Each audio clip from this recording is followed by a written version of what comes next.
energy. Good evening.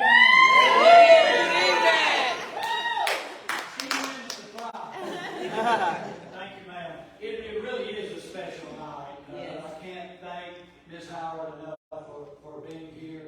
She is a remarkable lady. I won't say too much about her because she'll start crying.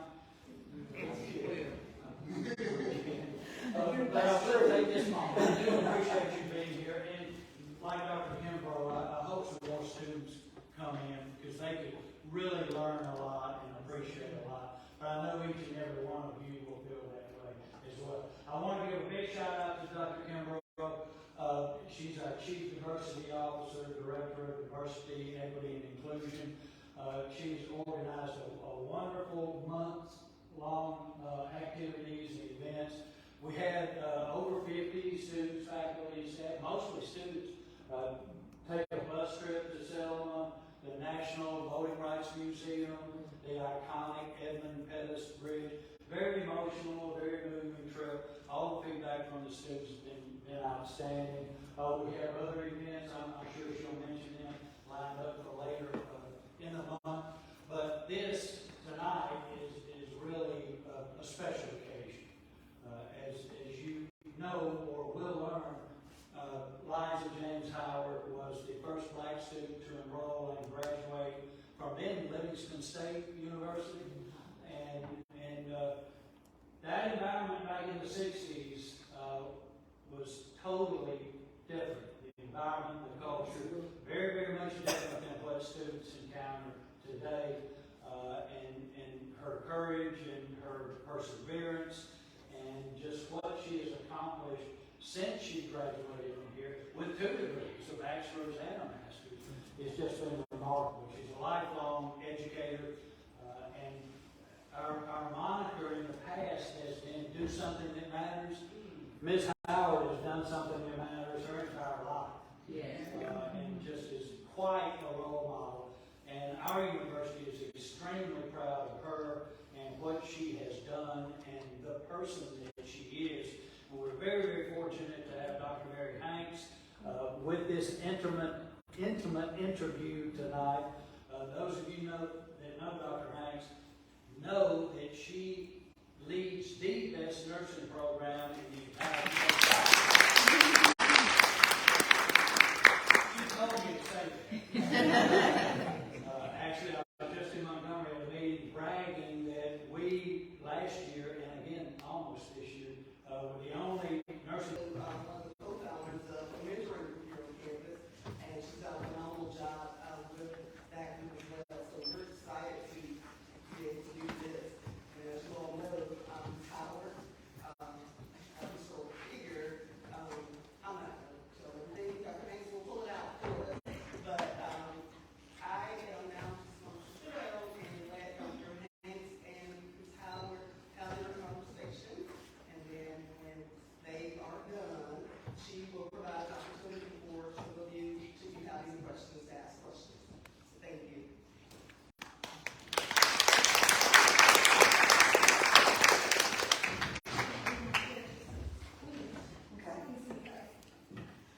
I hope everyone can hear me tonight. I'll use my teacher voice so that I can get out there. Mrs. Howard, you are a pioneer. You are a forerunner. You are the first. And at the time in 1966, you were the only black student here on campus.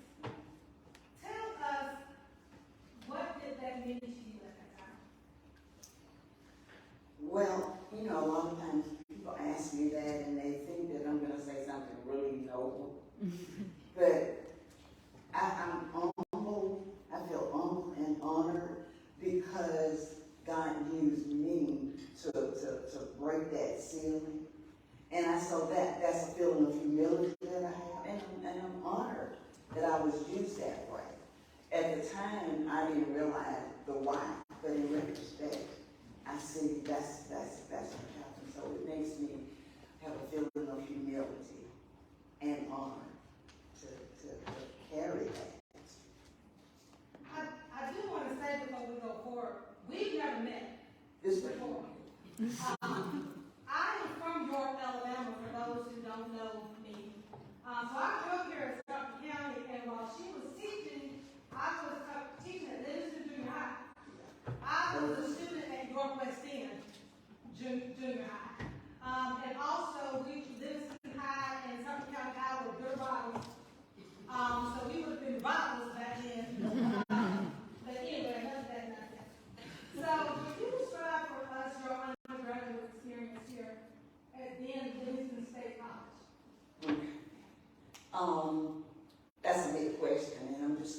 I'm just gonna chat. If I could say one word, the experience I had was, I was kind of lonely. It was a lonely experience, and of course you can see why. But then there were a lot of things that transpired as well. I can remember the first day that I came to school, the first day that I stepped on campus. I was met at the door by Dr. Deloney, and he cracked a joke, you know, to kind of break the ice. And he says, "Do you know that John Craig would get on those students who come in late?" And what was happening was, we didn't have an automobile, we didn't have a car. So I was catching the public school bus, and we were getting here late. And so I went into the classroom, and I didn't realize, I was more fearful when he said, Mr. Prager said to me at the end of the class, "You are a brave little girl." But I was so pumped up and focused on getting here and doing work, because I've always wanted to be a teacher. And I wanted to go to college, and so that was my focus. And so when he said that, I'm like, ooh, but that was the first experience. But then what happened was we had to change the schedule because I was coming in late. And then when the superintendent of the public schools discovered that I was riding a public school bus, they stopped the driver from picking me up. And so then I had to catch way to school. I rode with different ones. I don't see my friend here tonight, Callie Morris, not in place. She is one person that was working in the school system, and I would ride back and forth with her, just free, you know, just helping me. I wish she was here, so I really appreciate that.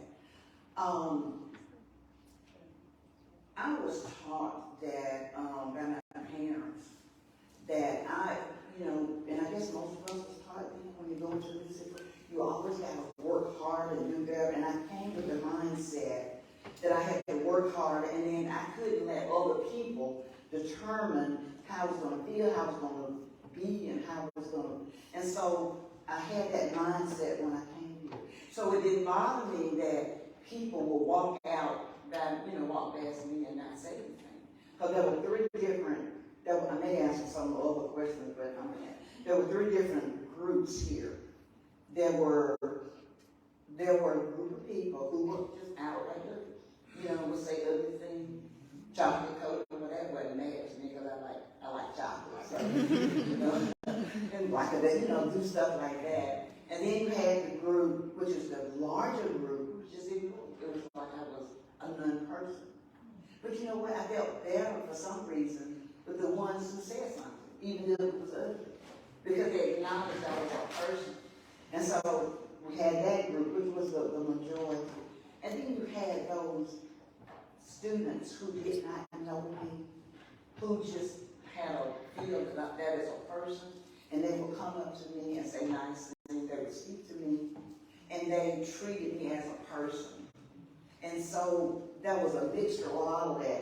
But the thing about it, I could not let how they responded to me, you know, distract. So it was just that kind of experience.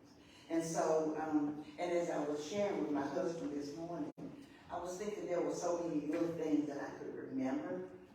You know, when we were talking about it, that just kind of, you know, floated away until we started talking about it. So I hope you don't pull out some of those things. So, you talked about being lonely. We'd like to go back to that for just a moment. So, extracurricular activities are typically very important to students when they go out to college. Mm-hmm.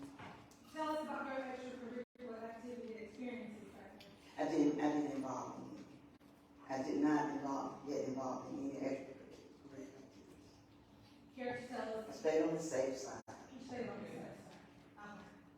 Now, you kind of explained your relationships, if you will, your experiences, I will call it that, with the students that were here on campus at the time. What about the faculty or the administrators that were here at the time? You build any relationships with them? There were some. They were about like a student body. There were some who would acknowledge me and some who did not. There were none who said anything ugly, but there were Martin Line, and Dr. Harris, and several, Mr. Craver, who's my English teacher, who saw me as a person, and they did not look at the outer cover of me, and they addressed that person that was inside of me, and to make me feel accepted. And so there were staff members who did, and I mean, I don't know, if they all had been like, ignored me and ugly and all that, I probably would have quit. But there were people who accepted me, truly accepted me. But it wasn't a whole bunch, but there were some. But remember, I told you earlier, this was in the plan of God. This was ordained. So he was going to have people in my path that was going to be that way. That's right. Did you live on campus or off campus, and whichever way you go, how do you think it affected your connectedness or disconnectedness? Yeah, I lived off campus, and I think that was part of it because I didn't have the opportunity to socialize a lot, and so that was part of the reason I was not really connected on a social level. Because I came and I took the classes, and I went home. And that was your entire time? And there were times I can remember, I went to the canteen one time, I think just being naive, thinking that's the canteen, you know, they sit around and there was a bookstore in there and you could buy snacks. And I went in there one time and walked in the canteen and it was totally quiet. And you could just hear, you know, everybody say I walk hard. And they were just watching me and I got nervous. And I dropped the books that I had. And they started laughing and everything. And so I walked out and tears were in my eyes and I saw, and I don't even know this instructor's name, but she was a tall lady. Just as I was walking out, she saw the tears and she said, "How you doing? You okay?" She acknowledged that. She felt my pain from that. But I learned from that they're not ready to socialize with you. And so I accepted that. That was their loss, though. So at the time that you enrolled, were you aware as a young person of the impact that you were having on other Black people in Sumter County and the door, you said the ceiling that you broke, but the door that you were bursting wide open? And I want to just pause here for a minute to insert myself into your story. You were the first, and I grew up here in Sumter County, and I had an opportunity to come here to Livingston University on a full-pay scholarship in 1989. But no, I didn't want to do that. I wanted to go up the road to Tuscaloosa.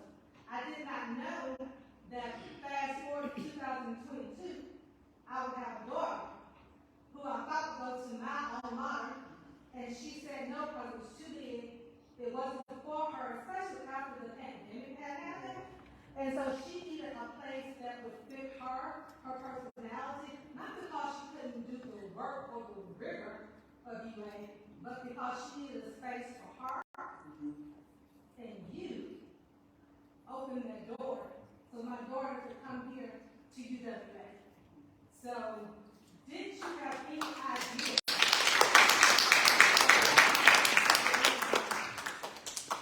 In retrospect, but not at the time, to be honest with you. Because my motivation was to come and get a degree. So, and I knew that would have been the spin-off from that. But I didn't fully understand. And now, in retrospect, I see the plan of God that was in there, that was, he was working it out, and I didn't realize what was being worked out.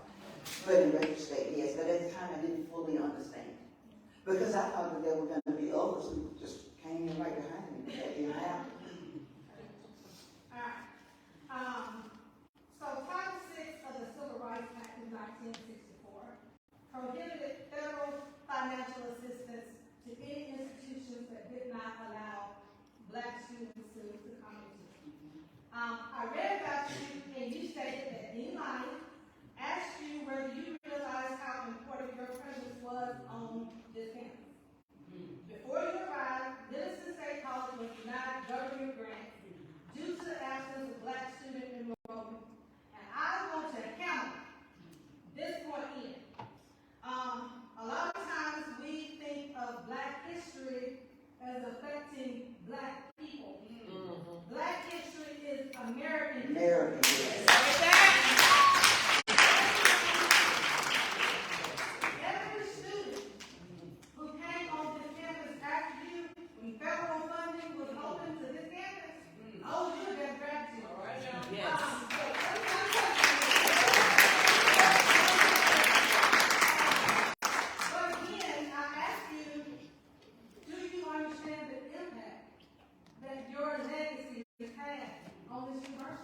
Now I do.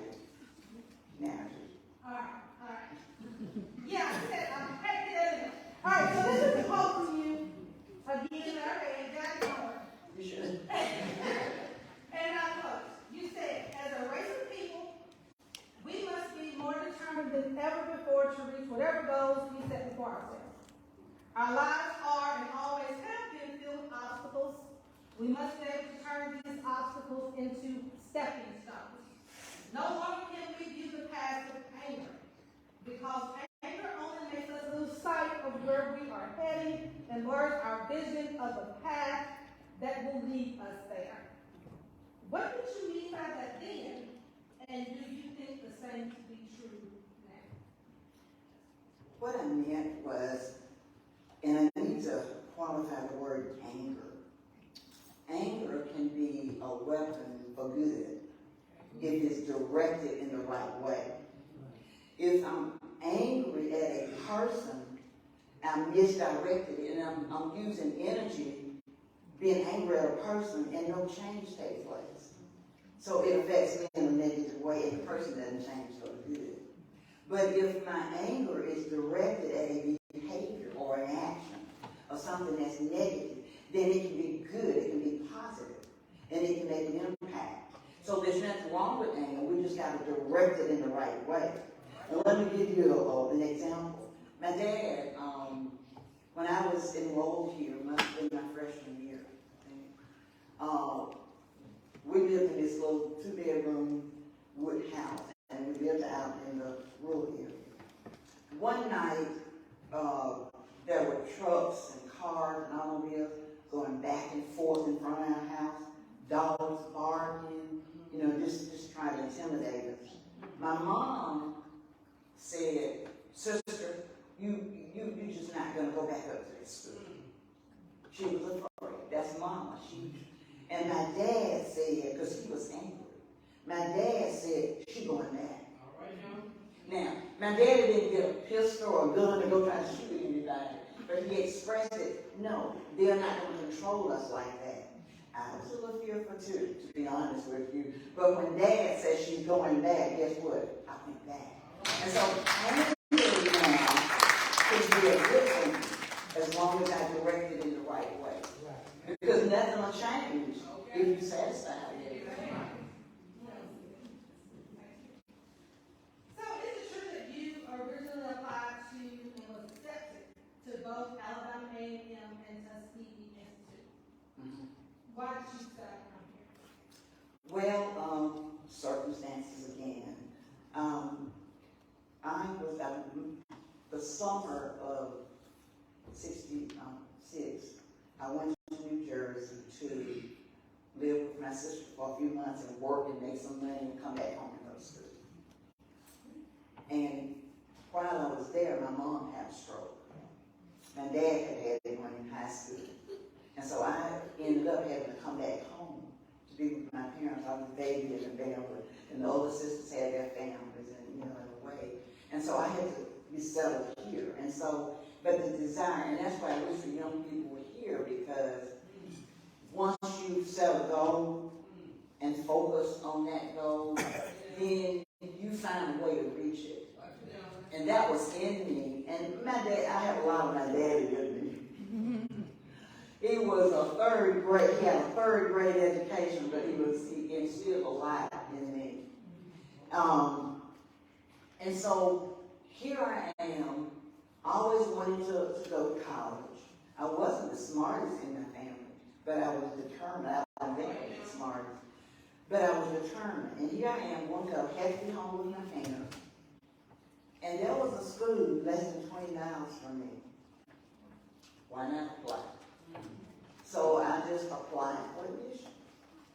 And I was focused on what I wanted to get, what I wanted to do.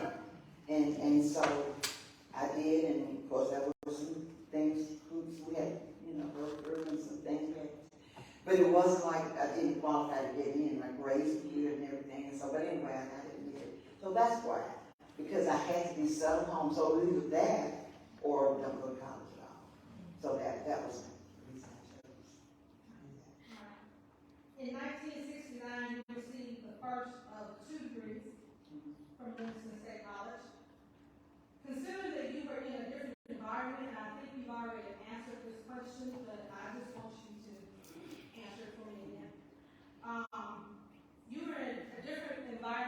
you were accustomed to.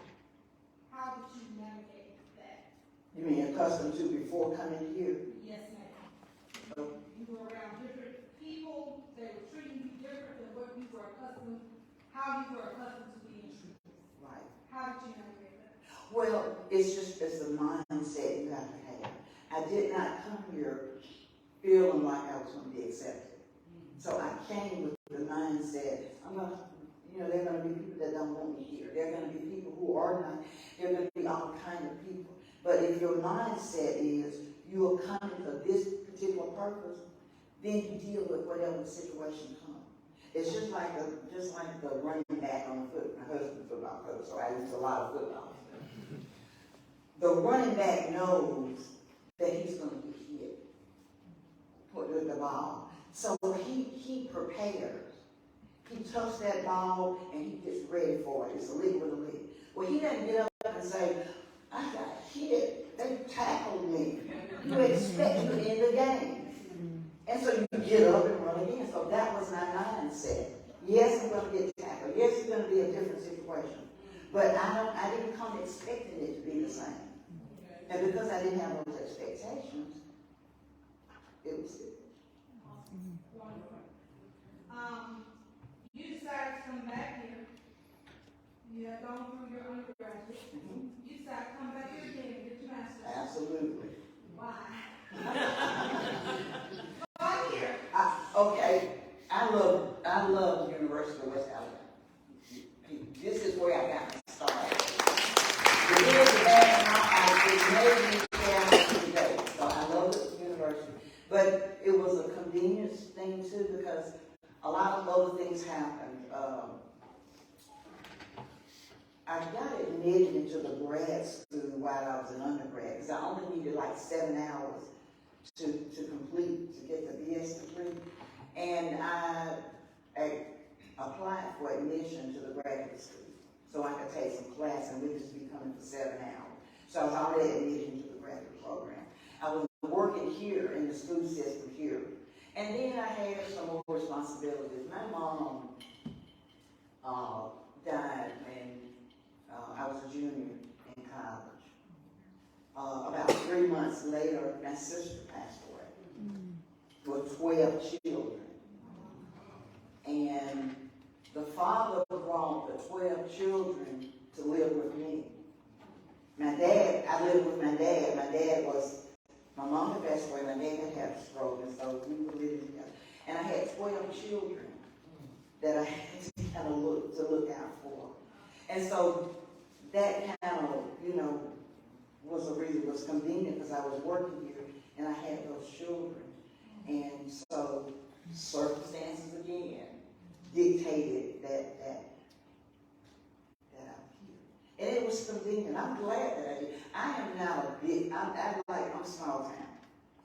I don't have to be in New York and big places. I visit and come back home. Yeah. So there are women like Katherine Johnson, Dorothy Vaughn, Mary Jackson, Christine Darden. I bring them up because they're brilliant mathematicians. And we often, especially for people who look like us, sometimes we're afraid of STEM, those STEM courses, because we can't do that. Those are tough. And yet you decided to become a math teacher. Of all things, you've been a math teacher. Why did you become a math teacher? Okay, you're being circumstances.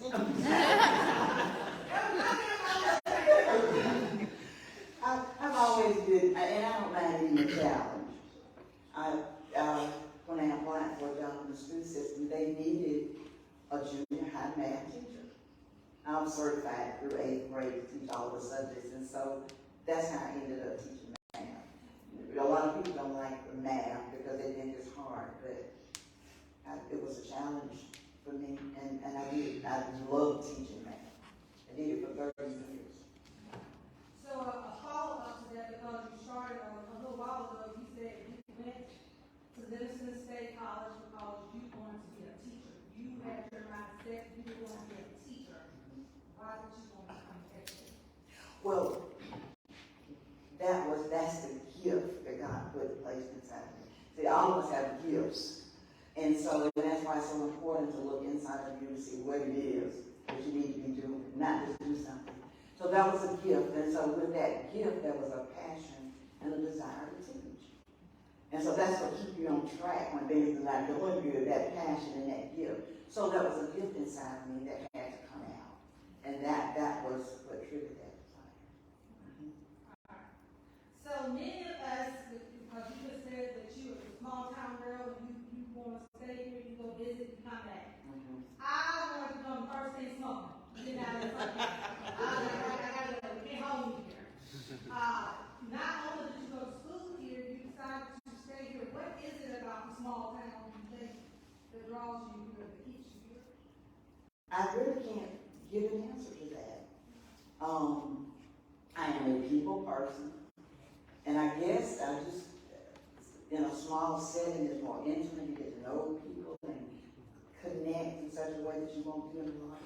Because all of my siblings left, both of my sisters left, and they said they did not want to live here, But that's just small. That's your own fault. In what ways are you involved in the university now as an alumna? And why did you decide to become one? Okay, I gained so much from this university because I'm where I am now because of that. And I just believe in getting back into what you have received from. We have the Liza Howard scholarship that we give scholarships to freshmen that come in. And we have the alumni chapter, which was initiated by Jefferson Ward.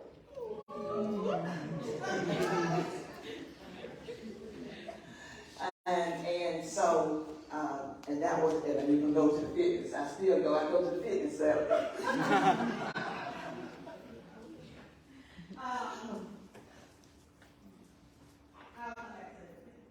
So other things were happening in the world around you from 1965 to 1969. I want to focus on that window. So if you all would just bear with me for a minute, I want to name a few of those things. March 7th, 1965, Bloody Sunday, the march across the Edmund Pettus Bridge. January 1967, because I knew you were married to a football coach. The first Super Bowl was held between the Kansas City Chiefs, and they won the other night. I was not happy. I was J. Hurt all the way. July 1967, the Black Riots break out in U.S. cities, leaving 26 dead, 1,500 injured, 1,000 arrested from July 12th to July 17th. July 23rd to the 30th, 40 are killed, 2,000 injured, and 5,000 are homeless after the rioting in Detroit. October 2nd, 1967, the Honorable Thurgood Marshall is sworn into office as the first Black Supreme Court Justice. April 4th, 1968, civil rights leader, the Reverend Dr. Martin Luther King is assassinated in Memphis, Tennessee. June 5th, 1968, presidential candidate, Senator Robert F. Kennedy, shot at a campaign victory celebration, dies 1 day later. July 20th, 1969, Neil Armstrong becomes the first man to set foot on the moon. Why do I bring up all those things?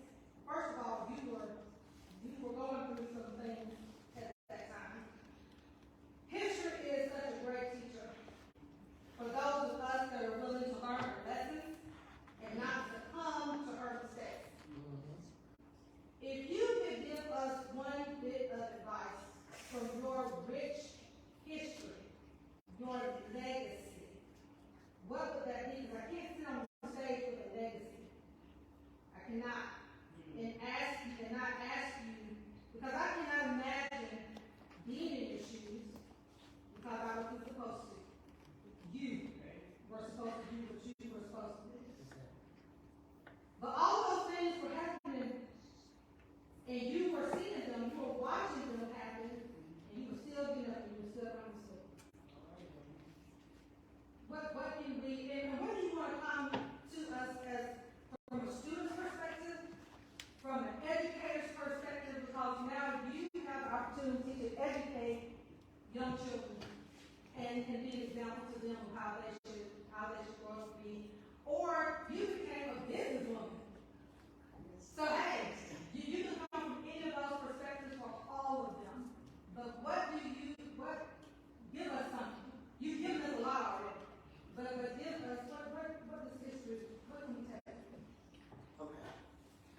First of all, I want to say, one of the main things that I want to leave is, you have to know you.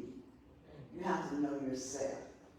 I don't mean know yourself in terms of where you live, where you work, but you, the real person that God made you to be, and accept yourself and your worth, because everything else depends on that.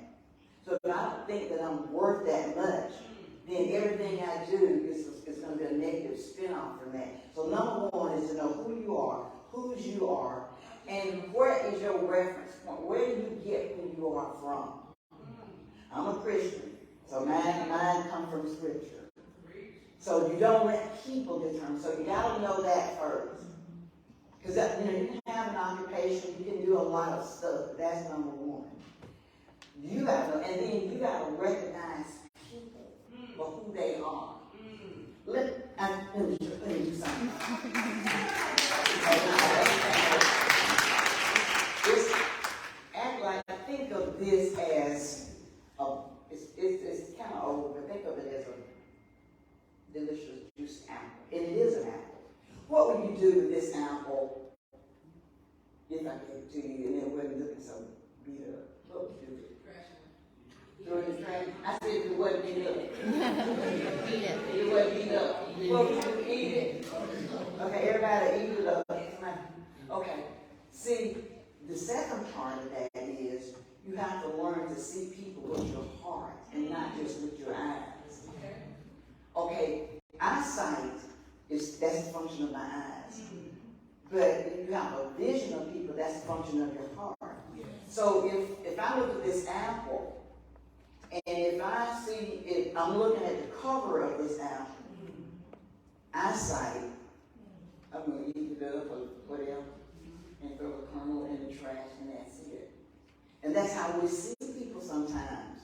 We look at a person, and we say, oh, that's it. When I was here, that's that little black girl. They didn't see the teacher of 30 years in that little girl. They didn't see the preacher in that little girl.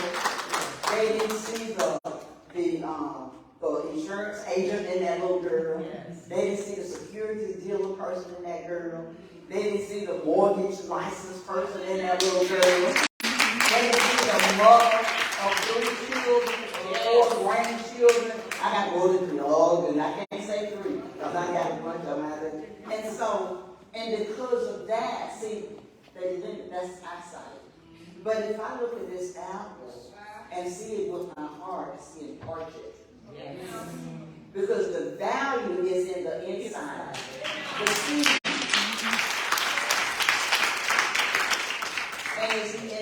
So this apple has unlimited potential. So when I look at you, I got to see more than a pretty face. And, and all polished and all of that. And so if we look at people from that perspective, we can appreciate it. That's why we have to have laws. Because we don't have people that look at you from the standpoint that you are valuable. And I know that I'm valuable because Jesus came down, I'm preaching that. Jesus came down through 42 generations to die on the cross for me. So what you're willing to give up and pay for something determines the value of it. So I don't let people, so if I see you as valuable and I see myself, then that's the perspective of which I, proceed in dealing with people. So we'll have to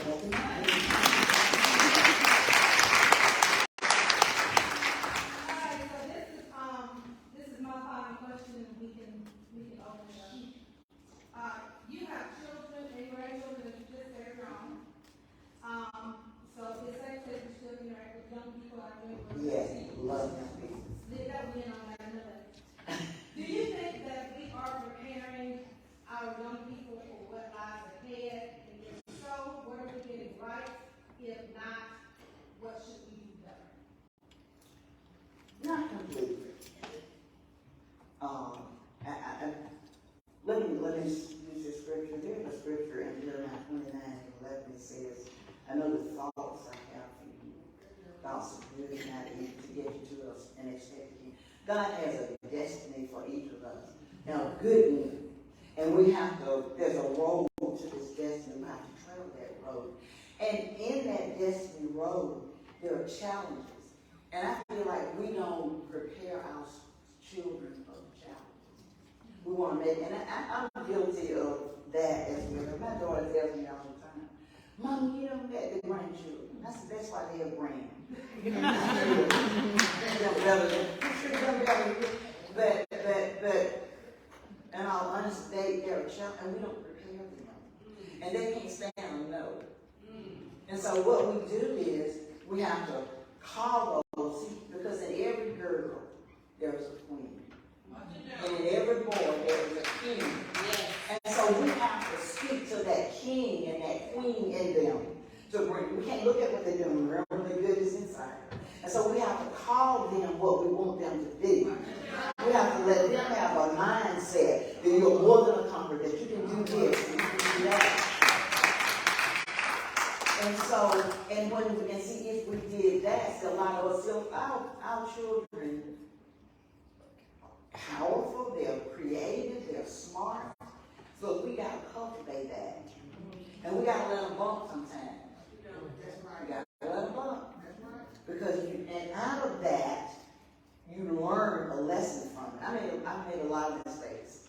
So we need to let them make some mistakes sometimes.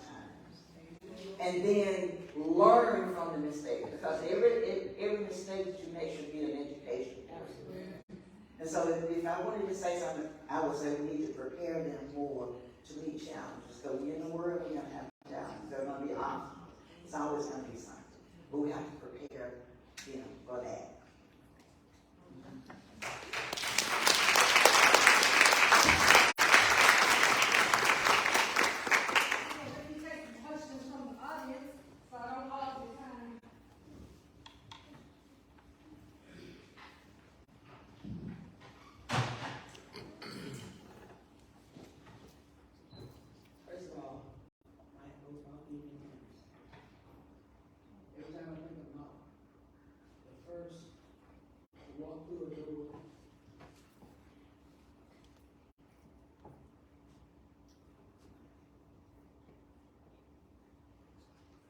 Anything can happen to you.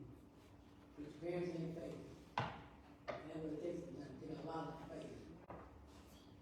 And here's on my arm right now, stand up.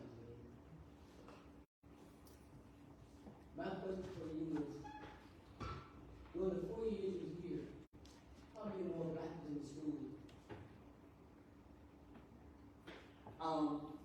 The first 2 years, there were 2 other gentlemen that came. It was Livingston and Madison. I think they stayed like a quarter, maybe one stayed 2 quarters, and they transferred to Alabama State. I think that's where they transferred to. My junior year, there was like 7 or 8 undergrads at that time. And then also my junior year, there was experienced teacher fellowship, where they had a program where experienced teachers came back on campus to get other degrees.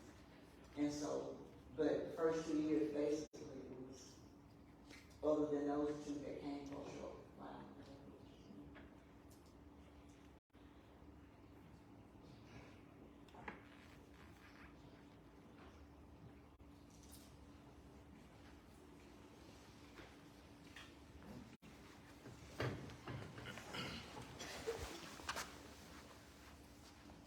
Good afternoon to everyone. Good afternoon, Ms. Howard. Could you speak of what impact, if any, that you attending Livingston State had on your outlook on life and the person that you are today? Thank you. I think it had a great deal to do with that, because it taught me to make adjustments. It taught me to stay focused. And so, because in all adversity, there's always a lesson there to be learned. So it was a good teacher of that, to be focused and to know what you want, when you want, how you want it, and to work for it. And have the mindset that you can do it. I gained that. So that is how it is.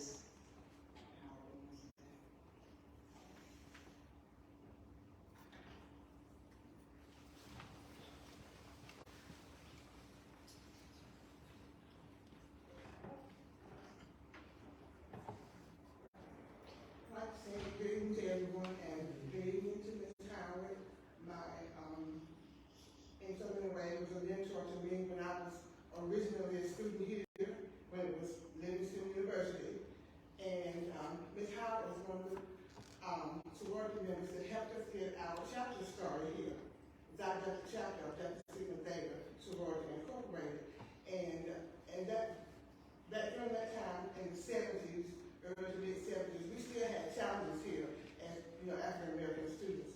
So I would like to know how you feel being a person that was so involved and helped other Black students find their way, on a campus that was not predominantly Black, and seeing how the campus has changed now. I can see so many changes now because I'm here a student here now, and I'd like to see your perspective on the changes that have occurred since the time of the 60s and 70s till now, and how you see the influence that you had or the part that you played. Yeah, it is real. I was sharing, as I was telling you earlier, I was sharing with my husband, walking on campus in 1966 and walking on campus today is a whole thing. And it thrills me. It really makes me feel great that change has taken place. And it's a wonderful thing. So it's a good feeling. And I know we still got a way to go. We still got a way to go, but we've come a long way. And it's just gives me joy to see because when I was here, I mean, you see they're in the dorms now, they are socializing, and that was a level that I never reached when I was here. So it's great, it's great. Bless.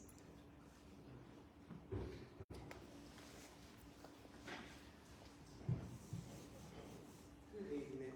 Good evening. I cannot sit here and not say anything. I just adore Mrs. Howard. Mary, I'm so proud of you. I just told Font, that's our cousin. This is a small world. And as I look back, I don't see enough of us here to support this great, great affair. I am a product of Livingston University. Had it not been maybe Mrs. Howard paving the way, me and so many of my cousins, my nieces, my nephews, we couldn't go away. We didn't have the funds. So we had to come here. And it wasn't easy. Teachers weren't as nice as we are to the students today, I'll say. Like I worked 40 years for the Sumter County Board of Education. Got all my degrees here at UWA. It wasn't easy. Liza, I'm so just overflowed with joy to be able to attend this program. And again, Mary, keep up the good work. Your mama is smiling.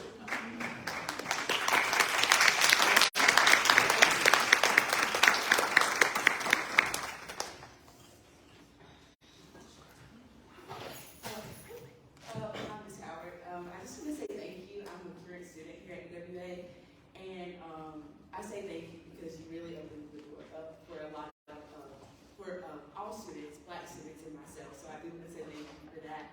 I would say what piece of advice would you have for a current student here, or even future students that come to the university, with the experiences that you've been through? What's a piece of advice that you would like to give that you wish you would have heard? Okay. I probably going to repeat what piece of advice I would give to incoming students. Yes, sir. To come and be focused on what you want to do. I've talked to students who are juniors in college and they don't even know what they want. They don't know what they change their name. So, but to search inside of you and see what it is that you're called to be and called to do, because whatever that is that you're called to do, there's a passion. God gives you a passion and a desire for that. And so you have, and then you can live from the inside out. So search inside, see what it is, and then those days when you don't do well, when things don't go right, when you want to give up, that passion, because there are going to be days, that passion would cause you to stay on track. So find out what it is that you want want to do, because we waste a lot of time. You know, in school, I don't know what I want to do, but I'm changing your major 10 times. Start early deciding what it is. I knew I wanted to be a teacher before I came here. And so, and I asked my grandchildren sometimes, I said, you know, what you want to be? And one of them will say, I want to be, and they'll say something. And what I'm trying to get them to see is, you decide now what it is. See what it is that you have that passion for. Because each of us have different things. You'll go into a job, but that don't mean you're called to do that. And see, I'm called to teach, and I'm also called to teach in the body of Christ. That is my call. The secular word and also in that. And that's why I have a passion. That's why when I went to walk the road, I regroup because of passion. So know what it is that you want. And stay focused on that. And know that you're going to be hit. You carry the ball, you're going to get tackled. Get ready and brace for the tackle. Get back up and run.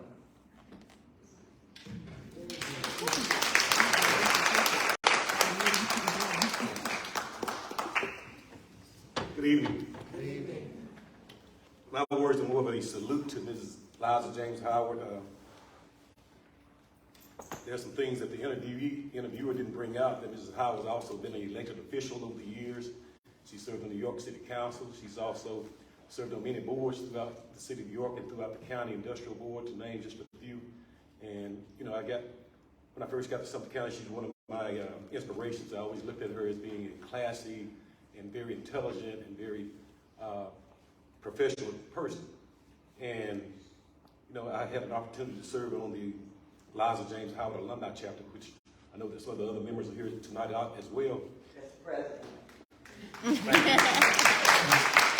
you know, one of the things that you probably gathered from Mrs. Howard speaking tonight is she indwells in excellence. And, you know, being a member of the chapter, one of the things we've always heard is that from Dr. Tucker and previous presidents is that the Liza James Howard Alumni Chapter is the hardest working and the most productive chapter here on the University of West Alabama campus. So I am proud to be a part of that. And I just want to salute you and thank you for all that you've done for the University of West Alabama and Sumter County. Thank you.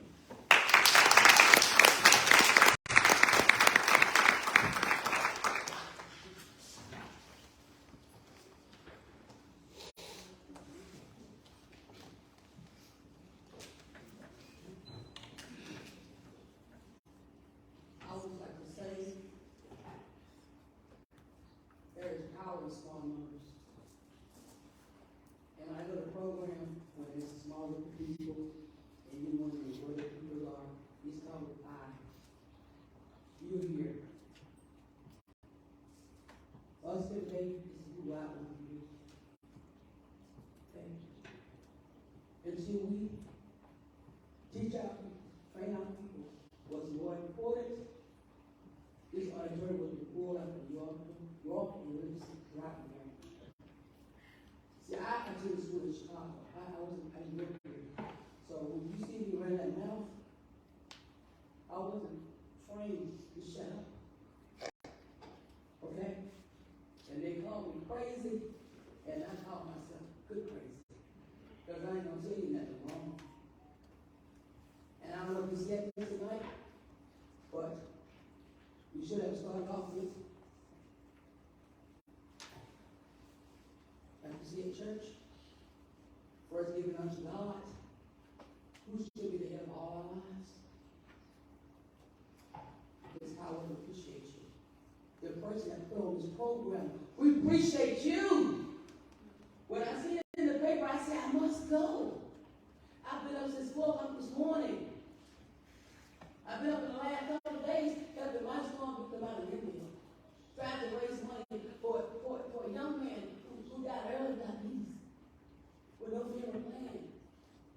Trying to help others. Never stop helping each other. No matter what race, color, creed, whatever it is. If you know something, tell someone else. Stop holding and get information in. Why do you think we perish? That's our lack of knowledge. Thank you. Thank you, President. Thank you.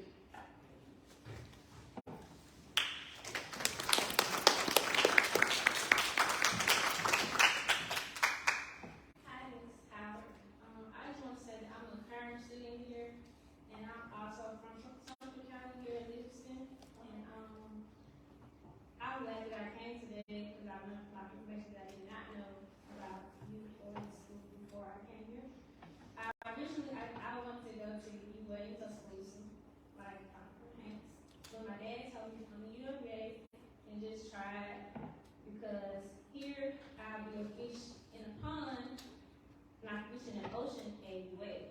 And I'm glad that I did come here because I've had some opportunities open up for me, and now knowing about another thing, I was able to come here, and I have not taken out a loan. I've been here on scholarship.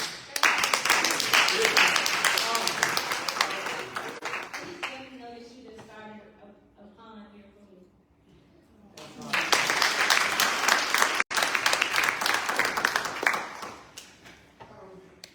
I just want to say that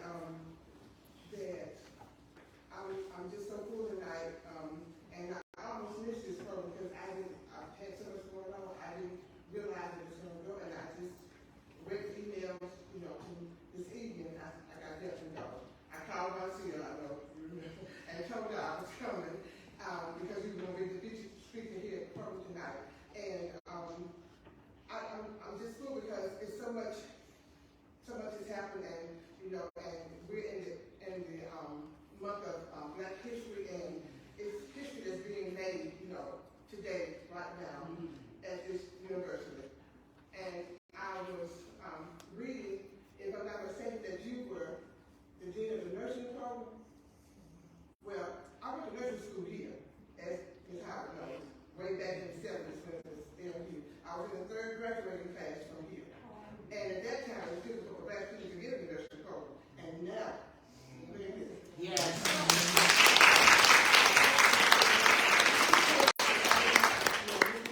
Because of, people who have, and especially Ms. Howard, being the first Black student here, had that made a way. But things like this still occur because you see how much progress has been made. And like you said, we still got a long way to go. But that's what I call progress. Because like I said, back when I was a student here originally, as a nursing student, you might have one or two Black students in the nursing class. That would be it. And we probably broke a record when I was in nursing school because I had two sisters in nursing school at the same time that I did, and maybe probably more at a time, about 4 or 5 of us in the two nursing classes that were going on at that time. That was probably more than we had seen, So I am so delighted to see that progress and just people do good work both of you.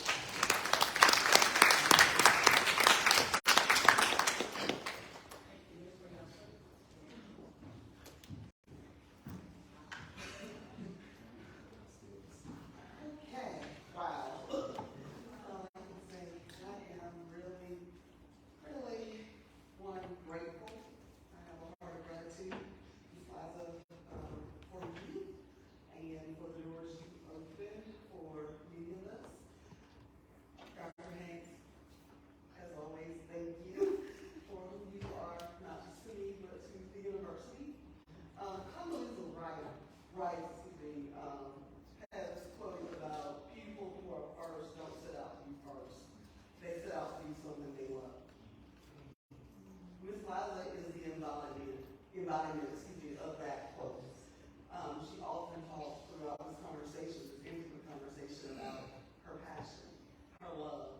She was born to be a teacher in one capacity or another. And so I think that was probably one of my biggest takeaways tonight as it relates to just, not necessarily how someone feels about you, is what you think about yourself. What you think about me doesn't matter. It's what I think about myself. And I would hope and I wish that there were more students than to be here to hear this, but we do have a link and a video that we can share out with